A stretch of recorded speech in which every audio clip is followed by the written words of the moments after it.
June 18, 1967, Major Robert "Tank" Sullivan streaks his F-105D Thunderchief across the jungle canopy of North Vietnam at 500 miles per hour, barely 50 feet above the treetops. Behind him, the Paul Doumer Bridge burns from a direct hit by his 750-pound bombs. Ahead of him lies 200 miles of the most heavily defended airspace in the world, and the longest flight of his life. As Sullivan pulls his damaged Thunderchief into a climbing turn toward Thailand, he discovers something that should be impossible. Most of his left wing is gone, torn away by a direct hit from a 57mm anti-aircraft shell. What remains of the wing is a twisted mass of aluminum and exposed cables, streaming fuel and hydraulic fluid into the slipstream. According to every manual ever written, his aircraft should have rolled inverted and crashed within seconds. Instead, Tank Sullivan is about to prove that sometimes pilot skill, aircraft engineering, and sheer determination can overcome the laws of physics. The Republic F-105 Thunderchief was never supposed to come home from missions like this one. Designed in the early 1950s as a nuclear strike aircraft, the Thud was built for a single devastating attack, followed by either victory or annihilation. The concept of surviving massive battle damage and limping home had not been a priority in its design. Yet the F-105 possessed certain characteristics that would prove critical to Sullivan's survival. The aircraft was built around a massive Pratt & Whitney J75 turbojet engine, producing 2,500 pounds of thrust, enough power to compensate for aerodynamic disasters that would cripple lesser aircraft.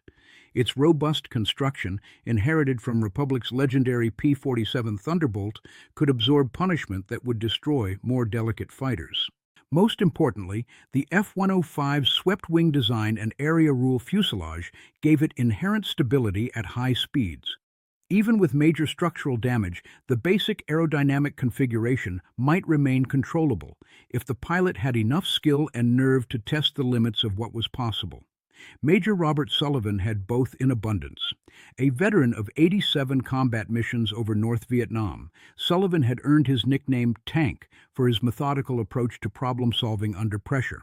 Where other pilots might react emotionally to crisis, Sullivan would systematically analyze the situation and find solutions that others missed. His experience had taught him that the F-105 was nearly indestructible when it came to battle damage. He had seen Thuds return to base with hundreds of bullet holes, severed control cables, and engines that should have failed catastrophically. The aircraft's reputation for bringing pilots home alive was legendary among F-105 squadrons. But this was different. As Sullivan assessed his situation, he realized he was facing a challenge beyond anything in his experience or training. The Paul Doumer Bridge mission had been fraught with danger from the beginning. Intelligence reports indicated the target was defended by over 200 anti-aircraft guns, ranging from 23mm automatic weapons to 130mm heavy artillery. Soviet-built SA-2 surface-to-air missiles protected the approaches, and MiG-21 interceptors were based nearby. Sullivan's flight of 4 F-105Ds had approached the target at low altitude to avoid radar detection, then climbed to medium altitude for the bombing run. As they rolled into their attack dives, the defensive fire was unlike anything Sullivan had ever experienced. A solid wall of explosive shells and tracer rounds that seemed to fill the entire sky. "Leads hit! Leads hit!" Sullivan heard over the radio as the flight commander's aircraft took a direct hit and began trailing smoke. But Sullivan was committed to his attack run, diving through the flak at over 600 miles per hour toward the bridge span below. He pickled his 6 750-pound bombs at 8,000 feet and pulled into a maximum G climb to escape the target area. It was then that the 57mm shell found his left wing, detonating with tremendous force just outboard of the main landing gear well. The explosion was catastrophic. The entire outer wing panel, containing the aileron, navigation lights, and wingtip, simply vanished. What remained was approximately 8 feet of wing root, with jagged aluminum edges and severed control cables visible in the slipstream. The immediate effect was exactly what aerodynamic theory predicted. The Thunderchief rolled violently to the left and entered a diving spiral toward the jungle below.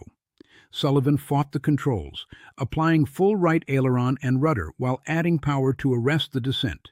To his amazement, the aircraft responded. The F-105's massive vertical stabilizer and powerful engine were compensating for the lost wing area, creating enough lateral control authority to maintain level flight, but just barely. Poker 2-3, say your status, came the call from his flight leader, who had seen the explosion but couldn't assess the damage. Lead, I'm hit bad but still flying. Left wing's gone. I'm going to try to make it home. What followed was a conversation no pilot ever wants to have. The flight leader advised Sullivan to eject over friendly territory in Laos rather than risk flying a critically damaged aircraft over 200 miles of enemy territory. Sullivan's wingmen confirmed the extent of the damage. The left wing was completely gone from about the gear well outboard. But Sullivan was not ready to abandon his aircraft. The F-105 was still flying, the engine was running normally, and he had enough fuel to reach Thailand if he could maintain level flight. More importantly, ejecting over North Vietnam meant almost certain capture and years of imprisonment in the Hanoi Hilton. "I'm staying with it," Sullivan announced. "This old thud's got more fight left in her." The flight home became an exercise in experimental aerodynamics. Sullivan discovered that his aircraft could maintain level flight only within a very narrow speed range. Too slow and it would stall and spin. Too fast and the asymmetric lift would overcome his control authority. He found that 350 miles per hour was the sweet spot, fast enough to maintain control, but slow enough to prevent the aircraft from rolling beyond his ability to correct. He had to apply constant right aileron and rudder pressure, fighting the aircraft's natural tendency to roll left toward the missing wing. Navigation became critical. Sullivan couldn't risk the maneuvering required for evasive action, so he flew the most direct route possible toward the Thai border, accepting the risk of additional ground fire rather than the certainty of a crash if he attempted aggressive maneuvering. His wingman stayed close, calling out threats and providing navigation updates while monitoring Sullivan's aircraft for additional battle damage. Several times they were targeted by anti-aircraft fire, but Sullivan's damaged Thud continued flying through the flak bursts with grim determination. The most dangerous moment came crossing the mountainous terrain near the border. The additional altitude required to clear the peaks put extra stress on the damaged wing structure, and Sullivan could feel the aircraft becoming increasingly unstable. Ice formation in the damaged hydraulic lines was reducing his control authority just when he needed it most. "Tank, you're starting to wag your tail," his wingman reported. "Recommend you consider ejection while you're over friendly territory." Sullivan checked his instruments and location. He was less than 50 miles from Korat Royal Thai Air Force Base, but the aircraft was clearly reaching the limits of controllability. The decision point had arrived.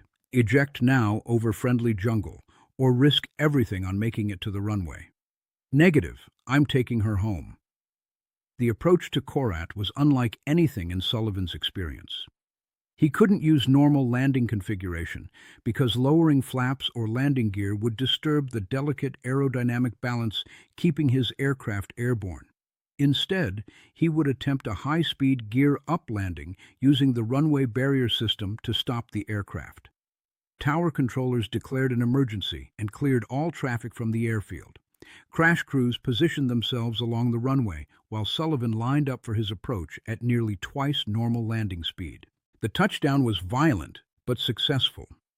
The F-105 slammed onto the runway at over 200 miles per hour, too fast for the landing gear, even if it had been functional. Sullivan deployed his drag chute and rode the aircraft down the runway in a shower of sparks as the fuselage contacted the concrete. The barrier cables caught the aircraft at the halfway point and brought it to a stop in a cloud of smoke and debris. Sullivan shut down the engine and sat in the cockpit for a moment, hardly believing he had survived. When maintenance crews examined the aircraft, they found damage that defied explanation. Not only was the outer wing panel completely gone, but the remaining wing structure was cracked and twisted beyond any hope of repair. According to every structural engineer who examined the wreckage, the aircraft should not have been capable of sustained flight. Yet Tank Sullivan had flown it home across 200 miles of enemy territory and landed it safely at Korat. The mission was deemed successful, Reconnaissance photos confirmed that his bombs had severely damaged the Paul Doumer Bridge, and Sullivan was awarded the Distinguished Flying Cross for his actions. The incident became legendary among F-105 pilots and contributed to the aircraft's reputation for incredible battle damage tolerance. Stories spread throughout the squadrons of other Thuds returning home with similar damage, aircraft with large sections of wings or tail surfaces missing, engines shot full of holes but still running, and pilots who refused to give up when others might have ejected. The F-105's survival record was remarkable, considering the intensity of the air war over North Vietnam. Of the 833 Thunderchiefs built, 395 were lost in Southeast Asia, a 47% loss rate that led to the aircraft's eventual removal from daylight bombing missions. But for every F-105 shot down, another made it home despite damage that should have been fatal. Major Sullivan completed his tour and returned to the United States, where he continued flying F-105s with Air National Guard units until the type's retirement. He always maintained that the aircraft itself deserved credit for their survival. The Thud's rugged construction and powerful engine had compensated for what pilot skill alone could not accomplish.